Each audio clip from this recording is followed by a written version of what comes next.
Welcome back to Apex Sci-Fi. A black hole is the ultimate game over of the universe. It is a region of spacetime where gravity is so strong that nothing, not even light, can escape. Scientists talk about spaghettification, the process where the tidal forces of a singularity stretch your atoms into a long, thin strand of noodles. For most species in the galaxy, the sight of an event horizon is a cue to start praying, writing wills, and weeping for the end of existence. But there is a specific demographic of humans who have spent their entire lives dealing with a different kind of event horizon, the Category 5 hurricane. In Florida, when the sky turns green and the wind starts ripping the roof off the neighbor's house, you don't always flee. Sometimes you fill the bathtub with water, buy 10 cases of cheap beer, and fire up the grill because you know you aren't going anywhere for a while. When the research vessel Astrea lost its stabilizers and began its slow, inevitable spiral into the singularity of Sector 7, the crew prepared for death. They didn't expect Rick. Rick was the ship's biological waste technician. He cleaned the pipes. And Rick decided that if he was going to cross the point of no return, he was going to do it with a cold drink and a medium-rare steak. Today's story is about how the indifference of the Florida man challenged the very laws of physics. This is the story of the party at the end of the world. If you have ever grilled food during a power outage, smash that like button. You have the spirit. And if you want to see an alien philosopher realize that existential dread is optional if you have enough ice, subscribe and ring the bell. Grab a chair. The show is about to get heavy. The alarm bells on the Astrea had been ringing for 3 hours, but now they stopped. There was no point. The ship had crossed the Schwarzschild radius. The physics were clear. They were now inside the gravitational grip of a supermassive black hole. The stars outside the window were stretching into long, distorted smears of light. "This is it," Commander Vex whispered, her 4 eyes staring at the sensors. "In 30 minutes, the tidal forces will tear the hull apart. We are ghost data now." The crew, a mix of insectoids and translucent energy beings, sat in the dark. Some were crying. Others were staring at photos of their home planets. Then they smelled it. It wasn't the smell of ozone or burning wires.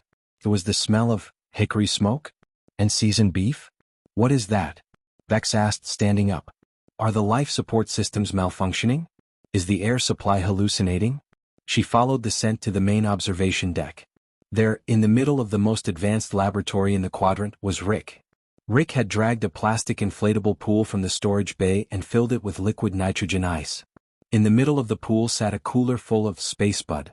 He had a portable charcoal grill, which was a massive fire hazard, set up right next to the reinforced glass window that looked out into the void.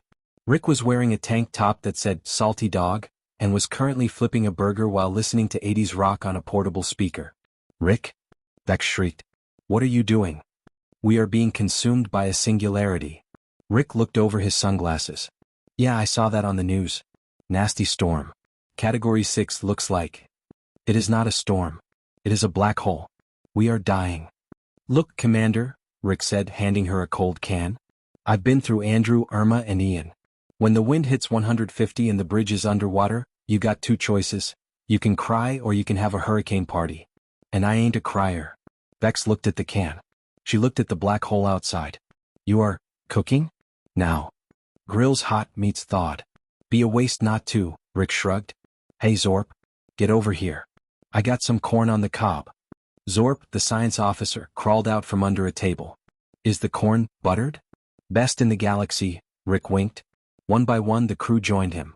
The fear didn't go away, but it was replaced by a profound sense of absurdity.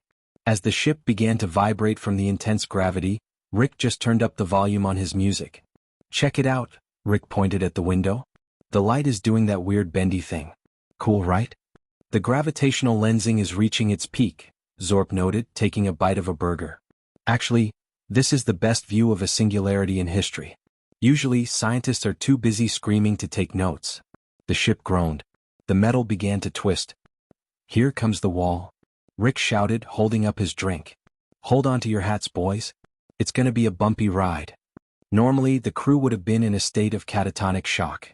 But they were all slightly buzzed on Rick's special punch, and preoccupied with the fact that they were having a barbecue in a vacuum. The Florida man field of total indifference seemed to be contagious. Instead of fighting the gravity, the crew relaxed. Then something impossible happened. Because the crew wasn't panicking, because they weren't trying to fight the descent, The ship's automated systems didn't engage the emergency thrusters that usually cause ships to snap under the pressure. The Astrea hit a gravitational slingshot point. The black hole didn't swallow them. Because of their specific entry angle and the lack of chaotic pilot input, the ship skipped off the inner edge of the accretion disk like a stone across a pond. Whiplash. The ship was spat out the other side of the singularity, traveling at 99% the speed of light. They were 100,000 light-years away from where they started, but they were alive. The grill had fallen over. The pool was empty. Rick stood up, wiped some charcoal off his shirt, and looked out the window at the new unknown stars. "Well," Rick said, cracking a fresh beer, "that was a windy one. Anyone want to see if the satellite TV still works?" The crew stared at him. They were now the only beings in history to survive a black hole. "Rick," Commander Vex said, her voice trembling, "you saved us. Your party. It kept us calm. It prevented the panic that would have killed us." "Nah," Rick said. "I just didn't want to die on an empty stomach. You guys want some leftovers? I think there's one bratwurst left." The Zorgan Empire later studied the flight logs. They couldn't explain the physics, but they did add a new entry to the Galactic Survival Manual. In the event of total cosmic annihilation, locate the nearest human from the Florida sector. Follow his lead. If he is grilling, you are probably going to be fine. This has been Apex Sci-Fi. The universe is scary, but a good barbecue is eternal. If you have ever stared a disaster in the face and decided to have a snack instead, hit that like button. Comment below, what would be your last meal if you were falling into a black hole? Subscribe. And remember to keep your cooler full. Party's over. For now.